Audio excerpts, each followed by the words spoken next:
여러분이 하나님의 자녀이심을 믿습니까?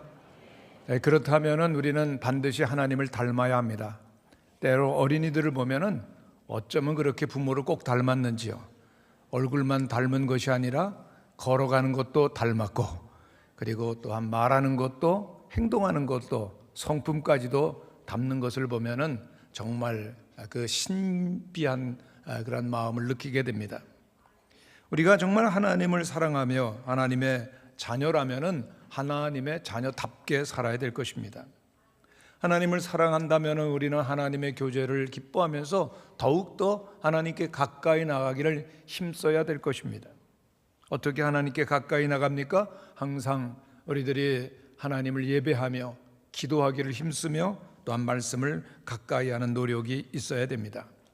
그러나 이것만으로 하나님을 가까이 하는 것이 끝나는 것이 아닙니다. 하나님을 정말 사랑하며 가까이 한다면은 사랑이신 하나님의 모습을 따라서 자연스럽게 이웃도 사랑하게 됩니다. 사랑이신 하나님을 믿는다고 하면서도 우리들이 이웃 사랑을 실천하지 못한다면은 우리의 신앙의 생명은 없는 것이요, 그리고 아무런 열매도 맺지 못할 것입니다. 교회사를 보면은 경건주의 운동이 유럽에서 크게 일어났던 때가 있는데 17세기 독일을 비롯한 유럽의 교회들은 교리적인 형식적 믿음으로 인하여서 그 신앙의 생명이 완전히 메말라가고 있었습니다.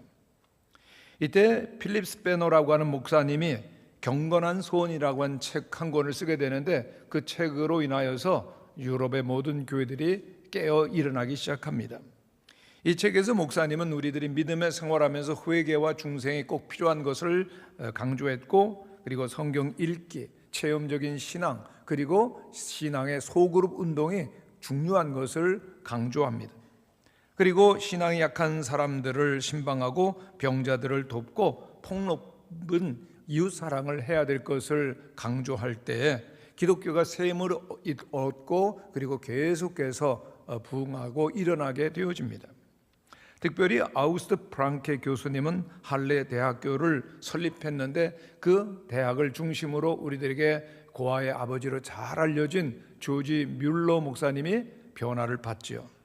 또한 귀족 학교 출신인 진젠도르프 백작이 변화를 받는데 이 진젠도르프 백작을 통해서 훗날 모라비안 공동체가 형성되고 드디어 개신교 근대 선교의 포문을 열게 되는 큰 역사가 일어나게 됩니다.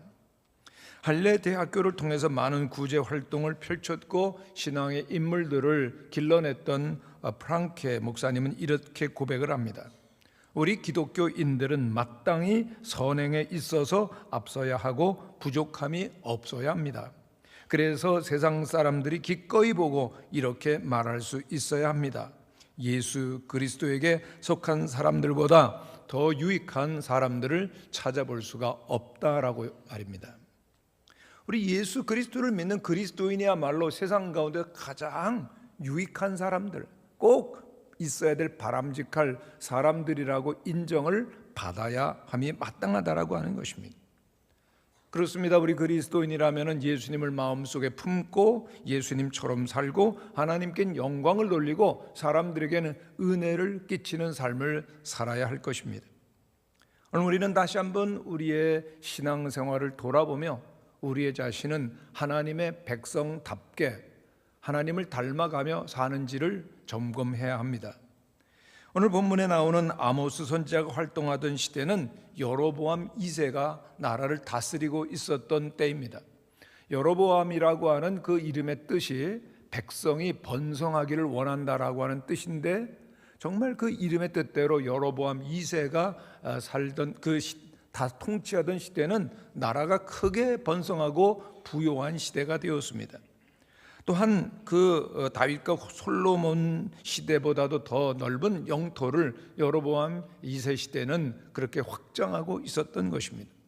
그와 같이 나라가 번창하고 그리고 강력해졌기 때문에 사람들은 그를 높이 평가하죠. 정말 큰 업적을 남긴 위대한 왕이었다고요. 그러나 성경은 그를 그렇게 평가하지는 않습니다. 왜냐하면 표면적으로는 나라가 번성하고 경제적인 부를 누리고 있었지만은 대다수 백성들은 궁핍했습니다. 가장 부유했던 시대에 가장 차별이 심했고 가장 나라가 번성했을 때 법의 집행관들은 뇌물을 받고 재판하던 가장 불행하고 악이 번성했던 시대였습니다. 다시 말씀드리면 하나님의 백성들이 하나님 백성답게 살지를 못했던 것입니다. 이 시대를 보여주는 그러한 아모스 8장 11절의 말씀이 있습니다. 주 여호와의 말씀이니라. 보라, 날이 이를지라 내가 기근을 땅에 보내리니 양식이 없어 주림이 아니며 물이 없어 가람이 아니요 여호와의 말씀을 듣지 못한 기갈이라. 이 아모스는 별명이 있는데 정의의 선지자입니다. 하나님께서 불의한 시대를 향해서 아모스 선지자를 보내시고 그 하나님의 공의를 선포하지만은 불의한 길에서 돌아오는 백성들은 별로 없었습니다. 왜요? 여로보암 시대의 그 부요함과 그리고 또한 그 안정을 누리는 것으로 그들은 만족했기 때문입니다. 그들은 부요함 속에서 안락함 속에서 그러나 죄악 가운데 있음을 하나님이 지적하고 돌아오라고 하나님이 예언하시지만은 저들은 그 말씀에 귀를 기울이지 않습니다. 안락함에 취해 있었기 때문에 저들이 얼마나 심각한 죄악 가운데 있는지조차도 그들은 깨닫지를 못하고 있는 것입니다. 모든 것이 잘 되고 있지 않느냐? 나라는 잘 부강하고 그리고 또한 우리는 안정적이라고. 그리고 물론 악한 사람도 있지만 저들 계속해서 잘 되는 것 보면 어쩌면 하나님 안 계신지도 모르겠다라고 저들은 생각을 하는데 착각이었습니다. 그들은 악하고 지금은 부유할 줄 모르지만은 그들은 결국은 하나님의 심판을 받을 뿐인 것입니다. 그렇게 잘 나가던 이스라엘이 여로보암 2세가 죽자 바로 쿠데타가 일어나고 결국은 아수르에게 멸망을 하는데 아모스가 예언 활동을 한 지 25년 뒤 정말 하나님의 심판의 예언대로 그 나라가 망했던 것입니다. 아모스 선지자가 이스라엘 백성들을 향해서 예언했었던 말씀의 핵심은 살기 위해서 하나님을 찾으라고 하는 것입니다. 하나님을 찾지 아니하면은 심판받고 멸망에 이른다라고 하는 것이죠. 오늘 우리들이 어둠의 시대, 혼돈의 시대를 살아가면서 정말 하나님의 음성대로 하나님의 백성대로 살기 위해서 필요한 것은 무엇이겠습니까?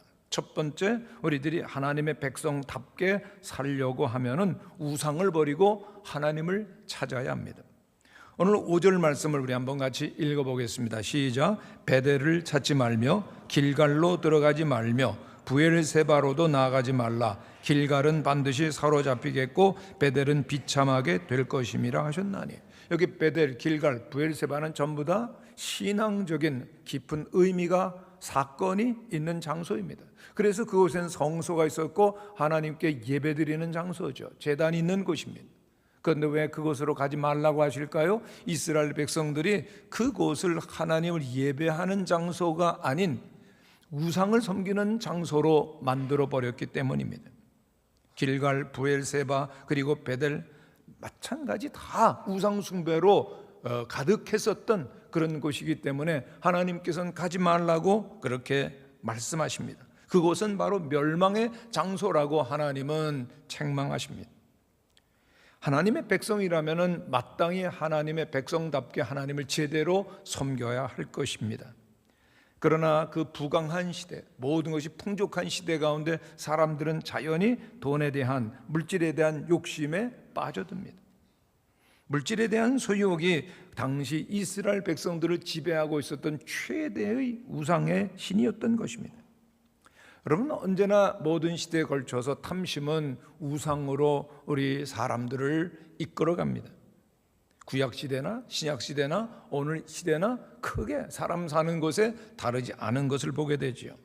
구약시대에는 가시적인 눈에 보이는 형상으로 우상을 숭배했습니다만 오늘 이 시대는 사람들을 탐심이 지배하고 우상으로 끌어가는 것입니다. 골로새서 3장 5절에 보면 그러므로 땅에 있는 지체를 죽이라 곧 음란과 부정과 사욕과 악한 정욕과 탐심이니 탐심은 뭐라 그랬습니까? 우상 숭배니라 그랬습니다. 오늘 이 시대를 살아가는 수많은 사람들을 지배하는 강력한 우상이 바로 탐심이라고 하는 것이죠. 여러분, 이스라엘 백성들이 그 부강한 시대, 부요한 시대 가운데서 자연히 물질에 집착하면서 서서히 저들의 마음은 하나님으로부터 멀어졌었습니다. 하나님을 예배하고 하나님 앞에서 살아가는 것 같지만은 저들의 마음은 하나님으로부터 점점 멀어지고 물질에 대한 더 큰 욕망을 키워가고 있었던 것입니다. 여러 선지자들 하나님께 보내십니다. 하나님과 마음으로부터 멀어지고, 그리고 또한 우상으로 빠져가는 것을 경계하고 또 경계하셨는데, 말라기서에 보면 이런 책망이 나옵니다. 한번 같이 읽어보겠습니다. 시작. 사람이 어찌 하나님의 것을 도적질하겠느냐? 그러나 너희는 나의 것을 도적질하고도 말하기를 우리가 어떻게 주의 것을 도적질을 하였나이까 하도다. 이는 곧 11조와 헌물이라. 너희 곧 온 나라가 나의 것을 도적질하였으므로 너희가 저주를 받았느니라. 아멘. 여러분, 도적질이라고 하는 것은 단순히 물건을 훔치는 행위만이 아닙니다. 하나님 앞에서의 도적질이라고 하는 것은 영적인 도적질인 것이죠. 즉 물질에 대한 집착과 탐욕 때문에 하나님을 제대로 섬기지 못합니다. 그리고 우상 앞에 절하는 그 이스라엘 백성들의 모습이 영적인 도둑의 모습이었던 것이죠. 오늘날도 그러한 시대를 우리들은 만나고 있습니다. 미국 역사의 초기를 보면은 청교도 신앙인들이 그 국가의 기초를 놓습니다. 미국인들은 초창기에 청교도 신앙을 가졌기 때문에 심지어 돈을 만들면서도 그 지폐에다가 하나님을 우리는 믿는다, In God we trust라고 그렇게 새겨놓았습니다. 비록 우리가 돈을 벌고 돈을 쓸지라도 우리는 하나님을 믿는다라는 고백을 한 것입니다. 그러나 시간이 지나갑니다. 그들이 부강해지면서 점점 그들은 그 의미를 잃어갑니다. 신앙이 없어지자 돈을 쓰게 하시는 하나님을 믿는 것이 아니라 돈 자체를 믿기 시작하고 돈에 대한 탐욕으로 저들은 빠져갑니다. 미국인들이 우상에 빠진 것이죠. 그래서 미국의 반지성주의라고 하는 책에 보면은 오늘날 미국을 야만이 지배하는 땅으로 보는 시각은 이제 진부한 것이 되었다라고 그렇게 시인하고 있습니다. 미국의 지성인들이 보았을 때 미국인들은 지극히 물질적이다. 저들은 돈을 우상으로 섬기고 있다라고 시인한다라고 하는 것이죠. 여러분, 한국은 어떨까요? 2010년도에 행복의 거장이라고 일컬어지는 에드 디너 박사님이 미국의 일리노이 대학의 교수님이신데 한국에 와서 한국을 연구한 결과를 이렇게 발표를 했습니다. 한국인의 국민성이 지나치게 물질지향적이다라고 지적을 하면서 충격적인 사실은 우리 한국 사람들은 세계 최빈국으로 알려진 짐바브웨 사람들보다도 무려 2배 이상 돈에 집착하고 있다. 그렇기 때문에 훨씬 더 행복을 느끼고 경험해야 될 사람들이 행복을 경험하지 못한다라고 말했습니다. 오늘 이 시대 수많은 사람들이 돈의 포로가 되어지고 탐심의 노예가 되어지고 우상을 섬긴다라고 하는 것입니다. 여러분, 우상이라고 하는 것이 무엇입니까? 우상이라고 하는 것은 그 우상 때문에 하나님이 잘 안 보이게 되는 것입니다. 우상이 무엇입니까? 하나님과 나 사이에 딱 가운데서 장애 요인으로 서 있는 것입니다. 우상이 무엇입니까? 나로 하여금 하나님보다도 더 사랑하게 만드는 그 어떤 것, 모든 것입니다. 하나님 이상으로 집착하게 되어지는 그 모든 것이 바로 우상인 것이죠. 특별히 그 우상 가운데서도 물질에 대한 탐심은 이 시대에 가장 강력한 우상임을 우리는 잊지 말아야 될 것입니다. 그렇습니다. 우리들이 하나님께 드려지는 구체적인 그 헌신과 믿음이 없을 때 물질은 하나님을 대신하는 가장 강력한 교묘한 우상이 됩니다. 물질에 빠져 사는 것을 배금주의, 또 영어로는 맘모니즘이라고 하죠. 근데 맘몬이라고 하는 것이 재물의 뜻하고, 그리고 이즘이라고 하는 것은 나는 믿는다는 겁니다. 맘모니즘, 배금주의, 나는 물질을 믿는다, 물질을 예배한다, 이런 뜻입니다. 왜 그렇습니까? 사람들이 물질에 집착을 하게 되어지면 하나님 믿는 것이 아니고 물질을 믿게 되어집니다. 내가 가지고 있는 물질이 나를 편안하게 하고 안전하게 지켜주고 자유하게 한다라고 착각을 하는 것이죠. 그러나 기억할 것이 있습니다. 우리들이 하나님 앞에 물질적으로 헌신할 때만 우리는 물질에서부터 자유하게 되어지고 하나님을 우리의 인생의 주로 삼게 되고 하나님께서 우리를 쓰시는 새로운 삶이 시작되는 것을 믿으시기를 바랍니다. 그렇습니다. 중요한 것은 우리들이 세상 속에 살지만 세상과 물질을 얼마나 멀리하고 그리고 구체적으로 하나님을 향하여 헌신적인 삶을 사느냐라고 하는 것입니다. 하나님을 찾으며 하나님의답게 백성답게 살기를 원하는 사람, 구체적으로 하나님 앞에 헌신하는 사람에 의해서 하나님의 새로운 역사는 쓰여지게 될 줄로 믿습니다. 두 번째로, 하나님의 백성답게 살기를 원하십니까? 그렇다면 모든 죄악을 버리고 하나님께로 돌아와야 합니다.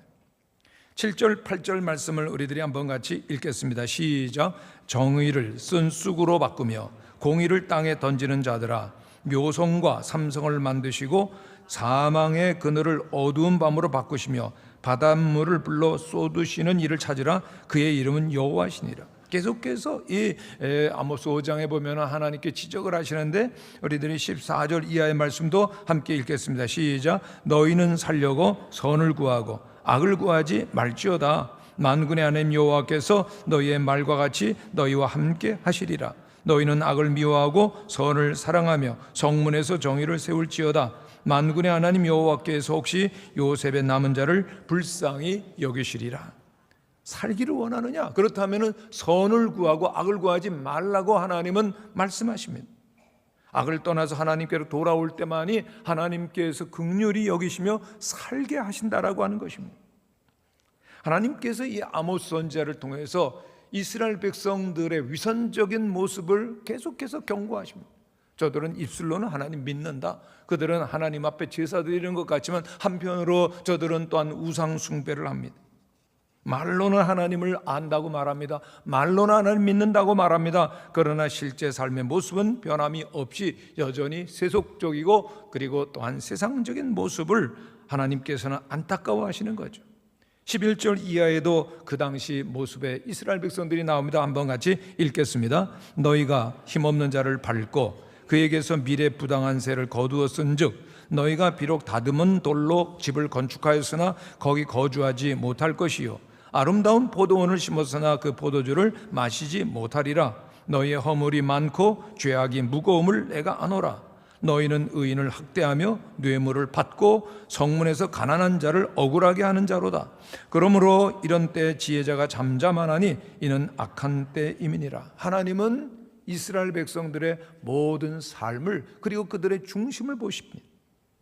이스라엘 백성들이 어떻게 살았습니까? 가난한 자를 외면합니다. 교만하고 부당한 세금을 거두고 의인을 학대합니다. 뇌물을 받으며 재판을 굽게 하는 사회 속에 살지만 저들은 아무런 가책이 없습니다. 아무런 그들은 죄의식도 없이 하나님 앞에 나와서 예배드리고 제사 드리면 되는 거지.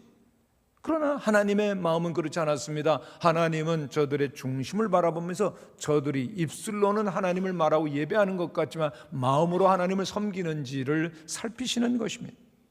저들이 비록 입으로는 찬양하고 하나님을 예배한다고 하지만은 그 마음은 전혀 그렇지 못했을 때 하나님은 안타까워서 많은 선지자를 보내시는데 이사야 선지자는 이렇게 말합니다. 주께서 가라사대 이 백성이 입으로는 나를 가까이하며 입술로는 나를 존경하나 그 마음은 내게서 멀리 떠났나니 그들이 나를 경외함은 사람의 계명으로 가르침을 받았을 뿐이라. 성도 여러분, 오늘 이 시대도 과히 틀리지 않습니다. 점점 이 시대는 물질적으로 그리고 세속적으로 어둠을 향하여 나가고 있습니다. 갖가지 거짓과 죄악과 타락과 부패가 번성해 갑니다. 온갖 죄악과 그리고 강팍함과 그리고 포악한 일들이 난무하는데 이런 시대 가운데서 하나님의 백성들이 하나님의 거룩한 백성으로 남기보다는 세상으로 점점 휩쓸려 가기가 얼마나 쉬운지 오늘 하나님께서 우리들에게 말씀하십니다. 돌아오라, 하나님을 찾으라. 하나님의 백성이라면 마음속에 공법을 물같이 그리고 정의를 하수같이 흘리면서 하나님의 거룩한 뜻을 이 땅에 이루라고 명령하시는 것입니다. 하나님을 찾는다라고 하는 것은 하나님께 돌이키는 것이요 곧 우리의 가던 걸음을 하나님께로 향하는 회개를 의미하는 것입니다. 그렇습니다. 하나님의 백성으로서 우리들이 새롭게 살기 위해서는 언제나 회개가 있어야 됩니다. 하나님은 누구든지 회개하면 언제든지 새로운 기회를 주시게 됩니다. 오늘 우리들이 하나님 앞에서 잘못했습니다라고 하는 고백을 하고 돌이킬 때 하나님 얼마나 기뻐하십니까? 그러나 하나님 앞에 하나님 잘못됐습니다라고 한마디 말씀드리고 돌아오는 것 좀처럼 쉬운 일이 아닙니다. 많은 사람들이 죄를 시인하고 하나님께로 돌아오려고 하지 않습니다. 계속해서 죄를 범하지만은 끊임없이 자기 합리화라는 겁니다. 누구도 죄를 짓고 지도자들도 죄를 짓고 정치인도 죄를 짓는 나 같은 사람이야. 그러니까 문제가 해결되지 않는 것입니다. 모든 사회의 정결함과 그리고 새로운 출발은 나로부터 시작될 것입니다.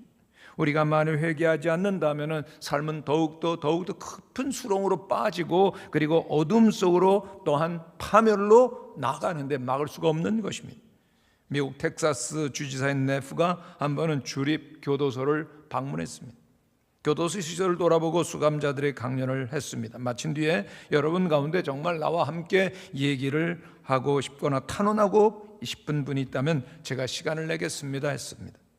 그랬더니 20명이 자원에서 나왔습니다. 20명과 짤막짤막하게 인터뷰를 했습니다. 근데 놀랍게도 20명 가운데 19명이 자기는 억울하게 교도소에 들어왔다고 탄원을 합니다. 하소연을 합니다. 근데 그 가운데 꼭 나머지 한 사람이 이렇게 얘기를 하는 겁니다. 주지사님, 저는 정말 큰 잘못을 저질렀습니다. 정말 잘못했습니다. 저는 제 잘못을 뼈저리게 참회하고 있는데 저에게 말 한 번만 기회를 주신다면 사회에 나가서 참으로 하나님과 사람 앞에서 새롭게 떳떳하게 살고 싶습니다. 주지사는 이 청년에게 크게 감동을 했습니다. 사명권을 행사해서 석방시켜 주었는데 바로 이 청년이 텍사스주에서 유명한 로빈슨이라고 하는 복음 전도자가 됩니다. 정말 잘못했습니다. 하나님 앞에서 우리의 진정한 모습을 보고 인정하며 하나님 앞에 고백하는 것이 회개의 시작이고 그리고 회복이 출발하는 것입니다. 오늘 우리 민족이, 우리 교회가, 우리 성도들이 하나님 앞에서 무엇이 필요할까요? 겸손히 하나님 앞에서 잘못됐습니다 진지하게 회개할 때 우리들에게 회복의 아름다운 시작을 주실 것입니다. 지난 월요일에는 우리 전국 목회자들을 위한 선교적 교회 세미나가 있었습니다. 이 급변하는 시대 가운데서 하나님의 교회가 본질을 찾고 회복되자라고 하는 주제였습니다. 그런데 이 세미나 중에 한 강사님께서 강의 가운데 이런 얘기를 하셨습니다. 오늘날 한국 교회 자랑할 만한 교회가 몇 교회가 있다라고 하는 겁니다. 그래요. 세계적으로 유명하고 알려진 자랑할 만한 교회 있습니다. 근데 강사님은 계속 말을 이어가면서 이런 질문을 했습니다. 그런데 정말 한국 교회가 자랑할 만한 성도는 있습니까? 정말 깊이 생각해 보는 그리고 우리 자신을 돌아보는 기회였습니다. 여러분, 우리 무학교회 좋은 교회입니다. 할렐루야. 그런데 우리 무학교회 가운데서 하나님 앞에서 정말 자랑스럽습니다라고 그렇게 우리가 인정할 그런 성도들이 있을까요? 무학교회가 우리의 자랑이듯 우리도 무학교회의 자랑인지요? 우리 성도들 한 분 한 분이 하나님 앞에 설 때 부끄러움 없이 자랑스럽게 인정받을 수 있는 성도들 되실 수 있기를 간절히 바랍니다. 우리의 자신의 모든 죄악과 어둠들을 뒤로하고 하나님께로 나아가는 것이 필요한 것이죠. 비행기 조종사들인 파일럿들은 3개월에 한 번씩 비행 시뮬레이션에 들어가서 모든 그런 그 자격을 점검받는다고 합니다. 왜 그럴까요? 수많은 그 사람들의 생명을 지키는 그 조종을 하는 사람이기 때문에 아무리 경력이 있고 또한 숙련됐다 할지라도 지금은 어떤지 3개월마다 계속해서 자격 심사를 받는다는 겁니다. 여러분, 오늘 우리들은 어떤 사람들입니까? 우리들은 하나님께서 너희들은 세상의 빛이라고 말씀하셨습니다. 우리들은 하나님의 자녀입니다. 할렐루야. 우리들이야말로 교회야말로 이 시대 가운데 유일한 소망이고 구원줄이죠. 그렇기 때문에 하나님께서는 우리를 계속해서 말씀 속에서 우리를 테스트하시는 겁니다. 내가 정말 하나님의 사람이냐, 거룩하고 진실하냐, 거짓과 어둠은 없느냐. 만약에 있다면 그것을 버리고 내게로 돌아오라고 말씀하실 때 하나님의 사람다운 자격을 회복하시고 그리고 하나님께서 계속 쓰실 수 있는 믿음의 사람들 되시기를 간절히 축원합니다. 세 번째로, 하나님의 백성답게 살기를 원하신다면 오직 하나님만을 찾으셔야 됩니다. 오늘 본문 4절 한번 같이 읽어보시겠습니다. 같이 읽죠. 시작. 너희는 나를 찾으라 그리하면 살리라. 6절도 읽겠습니다. 시작. 너희는 여호와를 찾으라 그리하면 살리라 그랬습니다. 하나님께서는 오늘 우리들에게 무엇을 찾느냐라고 묻고 계십니다. 오늘 우리들은 궁극적으로 무엇인가를 찾고 소원하는 자들인데, 하나님은 우리가 정말 살기 위해서 바른 삶을 이루어 가기를 원한다면 하나님만을 찾으라고 말씀하십니다. 하나님의 사람은 하나님을 우러러보며 하나님을 바라보며 그리고 하나님으로 만족하며 하나님을 찾아야 된다라고 말씀하시는 것입니다. 그럴 때 참으로 살리라고 말씀하시는데, 여기에 질문이 있습니다. 왜 하나님을 찾습니까? 사람에게는 동기가 참 중요합니다. 우리들이 어떤 행동을 할 때는 모두 동기를 가지고 있습니다. 어떤 의미에서 우리가 하나님을 찾고 하나님을 믿을 때 하나님이 우리의 수단이 될 수가 있습니다. 다시 말씀드리면 내가 잘되고 형통하고 나의 소원을 이루고 복을 받기 위해서 믿을 수 있는 것입니다. 만일 그렇다면 내가 원하는 모든 것들이 이루어지면 하나님을 떠나는 일이 참 많습니다. 왜요? 하나님이 진정한 목적이 아니라 수단이기 때문에 그렇습니다. 질문을 드립니다. 여러분은 하나님을 사랑해서 믿습니까? 하나님을 이용하기 위해서 믿습니까? 어려운 질문을 드렸나요? 하나님을 사랑해서 믿느냐? 하나님을 이용하기 위해서 믿느냐? 내 뜻과 내 모든 소원을 이루기 위해서 나를 중심으로 하나님이 돌아가시도록 믿느냐? 아니면 내가 하나님 중심으로 하나님을 위해서 믿느냐라고 하는 것이죠. 만일 나를 위해서 하나님을 이용하는 믿음이라면 그거는 물 떠놓고 비는 샤머니즘과 같을 것이죠. 기도와 예배로 하나님을 조종하려고 하는, 하나님을 악용하는 그러한 진정한 믿음이 아니라고 하는 것입니다. 물론 저를 포함한 우리 모두가 다 하나님께 뭔가를 원하기 때문에 믿음 생활을 하는 것입니다. 그러나 생각해 보십시오. 하나님께서 이미 우리를 이루어 주신 것만 해도 우리는 엄청난 빚을 지고 있는 사람. 하나님은 영광 중에 온 우주 만물을 창조하셨습니다. 할렐루야. 하나님의 영광을 떠나서 죄악 가운데 있는 우리를 구원하시기 위해서 독생자 예수 그리스도를 보내주시고 우리에게 믿음 주시고 우리를 하나님의 자녀 되게 하셨습니다. 그렇다면 이런 하나님 믿는다면 어떻게 해야 될까요? 대부분의 경우 우리가 처음 믿을 때는 이런 생각을 합니다. 하나님께 이러이러한 것을 얻으려고 하면 무엇을 해야 될까? 그러나 정말 믿음의 단계에 들어가게 되어지면 그 생각이 달라지죠. 하나님께 뭘 얻는 게 문제가 아니라 하나님을 얻기 위해서 우리에게 무엇이 필요할까? 그렇습니다. 하나님께 주실 수 있는 거 어떤 것이 아니라 하나님을 사랑하고 하나님을 얻으려고 하면 무엇이 필요한가라고 하는 질문으로 바뀌는 거죠. 그것이 바로 하나님을 찾으라고 하는 명령입니다. 하나님을 찾을 때만 바로 산다는 것입니다. 그럼 여기서 또 다른 질문 하나가 생깁니다. 여러분, 하나님께서 왜 하나님만 찾으라고 그러는 겁니까? 왜 하나님의 명령에만 복종하고 하나님을 중심으로 살고 왜 하나님만을 그렇게 영화롭게 하라고 하나님만을 섬기라고 하는 거죠? 하나님이 왜 이런 명령을 우리에게 주시는지를 우리는 바르게 깨달아야 됩니다. 여러분, 하나님은 영원부터 영원까지 계시고요, 이미 완전하시고 조금도 부족함이 없으신 하나님이십니다. 그런데 그 하나님께서 세상을 만드시고 또한 우리 인간을 하나님의 형상대로 만들어주신 이유는 우리도 하나님처럼 영원한 기쁨과 생명으로 충만한 상태에서 살기를 원하셨기 때문입니다. 하나님은 성부, 성자, 성령, 영원하신 그 삼위일체 하나님으로 존재하시면서 부족함이 없으시면서도 서로 사랑하시고 소통하시며 영광 중에 그 무한한 생명 중에 기쁨으로 존재하십니다. 할렐루야. 하나님께서 우리를 창조하신 것은 그 하나님의 영광과 생명을 우리도 누리면서 그 기쁨을 누리면서 하나님과 함께 사는, 하나님을 닮아가는 존재로 만드시기를 기뻐하셨던 것입니다. 그렇기 때문에 하나님을 중심으로 하나님께 나오면 살지만 하나님을 떨어지면 죽는 것입니다. 그렇습니다. 오늘 우리들에게 있어서의 최대의 과제는 하나님 중심으로 철저하게 사는 것입니다. 그를 위하여서 하나님을 찾는 우리 모든 성도들이 되시기를 바랍니다. 하나님은 내게로 오라, 내게로 오라, 그리하면 살리라고 말씀하시는 것입니다. 하나님을 사랑하고 하나님께 돌아오라고 말씀하십니다. 한 분이 C.S. 루이스에게 이런 질문했습니다. 하나님 사랑하는 것이 쉬운 일인가요? 그랬더니 이렇게 대답했습니다. 사랑하고 있는 자들에겐 쉽죠. 사랑에 빠져보셨습니까?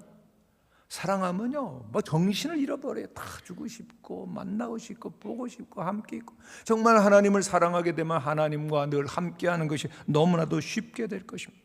하나님께 초점을 맞추고 하나님께 집중하는 것이죠. 성도 여러분, 우리의 삶의 기쁨과 그리고 또한 능력과 하나님의 생명이 충만하지 않은 것은 우리의 삶이, 우리의 영적인 삶이 분산되기 때문입니다. 초점이 흐트러지기 때문입니다. 집중이 얼마나 중요한지 모릅니다. 무술의 고단자들은 언제나 집중력을 훈련합니다. 칼을 막 휘두르고 싸울 때도요, 정말 온전히 그 집중해야만 승리하는 것이죠. 우리 신앙생활도 마찬가지입니다. 집중해야 됩니다. 하나님의 거룩하신 목적에 우리들이 집중하지 못하게 우리의 마음을 빼앗아가는 것들을 경계해야 됩니다. 하나님 아닌 것에 우리의 마음을 빼앗기게 되어지면 집착하게 되고, 그리고 나아가서는 중독에 빠지게 되는데 위험한 것이죠.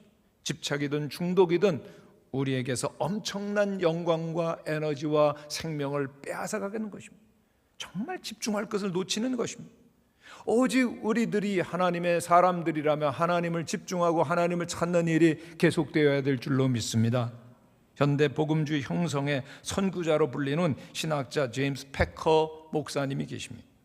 이분은 옥스퍼드 대학에서 박사학위를 받고요, 영국과 캐나다에서 교수 사역을 하셨습니다. 일평생 그에게 소원이 있는데 하나님을 알기를, 하나님을 찾기를 소원하셨습니다. 옥스퍼드 대학 시절 그 젊을 때 냉소주의에 빠집니다만 성경을 통해서 회복이 됩니다. 그리고 현대 교회들이 신앙적 회의주의에 빠질 때 필사적으로 기독교 정신을, 복음을 지키기를 힘썼습니다. 그는 성경은 하나님의 말씀과 감동으로 되었다는 권위를 변호하고 당시 공격받던 복음주의를 지키기 위해서 모든 노력을 기울입니다. 그가 책을 한 권 쓰게 되어진 전 세계 25개 국어로 번역이 되고, 그리고 500만 부 이상 팔린 그런 판매된 명저가 있는데 하나님을 아는 지식입니다. 그는 그 책 가운데서 이렇게 말합니다. 오늘날 교회와 성도들이 이처럼 약한 근원에는 하나님에 대해서 무지함이 있습니다. 그랬습니다. 하나님을 찾지 않고 모르기 때문에 교회와 그리고 성도들의 믿음이 약해진다는 겁니다. 그는 2016년도에 황반변성이라고 하는 질병으로 실명을 해서 더 이상 저작 활동, 강연을 못하게 됩니다. 그러나 그는 수십 년째 성경 묵상과 암송을 해온 반복한 신학자로서, 목사로서, 그리고 또한 성도로서 여전히 성경을 암송하면서 이렇게 고백합니다. 더 이상 저는 볼 수 없지만 나는 여전히 하나님을 봅니다. 하나님을 더욱더 사모하며 찾습니다. 앞에 보이지 않는 가운데 성경을 암송하는 것은 하나님과 그의 목적, 그리고 그의 일하심에 더욱 집중하게 합니다. 나는 일생 동안 하나님의 선하심을 충분히 경험했습니다. 하나님에 대해 그 어떠한 의심도 없습니다. 계속해서 하나님의 섭리 속에서 하나님을 찾으며 갈 것입니다. 오늘 우리들은 때때로 믿음의 생활하면서 자연스럽게 예수를 믿으면 신앙이 자라가고 하나님에 대해서 알아갈 것이라고 기대할 때가 있습니다. 그렇습니까? 절대로 그렇지 않습니다. 예수를 믿는다고 신앙이 저절로 자라는 법 없습니다. 예수를 구주로 믿고 구원받는 것은 새로운 생명의 시작입니다. 계속해서 우리는 하나님 안에 머물며 우리의 생명이 자라가도록 해야 되는 것입니다. 우리들이 하나님의 백성답게 살고 그리고 하나님을 더욱더 알려고 하면은 하나님을 찾고 하나님을 예배하며 하나님을 친밀하게 섬겨야 될 것이고, 또한 매일 말씀을 묵상하면서 하나님의 그 깊은 사랑을 체험하고 그리고 사랑을 실천하게 되어질 때, 그 사랑을 전하게 되어질 때 우리는 하나님의 사람으로 하나님의 형상을 닮아가며 하나님을 기쁘시게 해야 되는 삶의 열매들을 맺게 될 것입니다. 우리 남은 모든 생애가 더욱더 이제는 하나님을 찾고 하나님과 함께 가는 풍성한 삶이 되시기를 간절히 축원합니다.